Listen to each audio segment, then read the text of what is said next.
I show you a hemorrhage and you tell me where it is in relation to the retina. Okay, so we have this one. Where do you think it is? On top. How do you know it is on top? Because it's covering the arteries.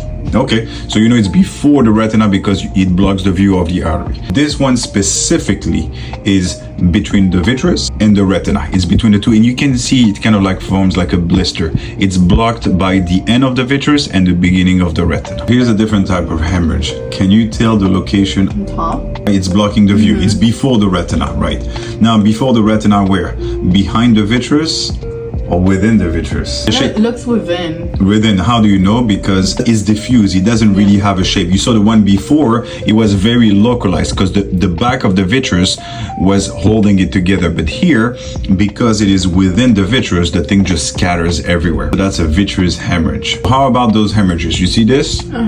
Where is it in relation to the retina? Do you see the shape of the hemorrhage? You see this? What has this shape in the eye? Specifically coming from the nerve doing this. RNFL. All right, so the RNFL is on top. If you have a hemorrhage on top of the retina, the hemorrhage will take the shape of the RNFL. So that's a superficial hemorrhage. Look at this. You can see it really well here. You can literally see the fibers because the hemorrhages are between the cracks of the fibers. This is called flame-shaped hemorrhages. You go further to the side, look at this. You see the shape of the hemorrhage is different. You don't have the same pattern of the fibers.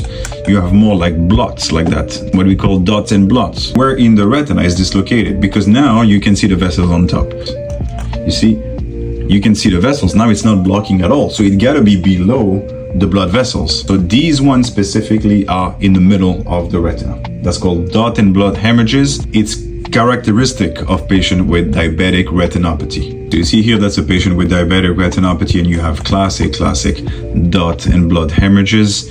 They're not blocking the view of anything, and they have circular shape. The reason why those hemorrhages are in circular shape is because within the retina, there is nothing really that gives them a specific shape. So they just diffuse in kind of like a dot pattern. And the last one, is it before the retina, within the retina, below the retina? Behind. Now, what do you think this? Because it's not blocking anything and it's not taking shape of the RFLs. First of all, you can see the blood vessel on top. Yeah. So at least it's behind this. Yeah. It's not necessarily in the middle. It's difficult to explain, but it's spreading below the retina. It's all together. So this is a subretinal hemorrhage, and you have dehemoglobinized blood centrally.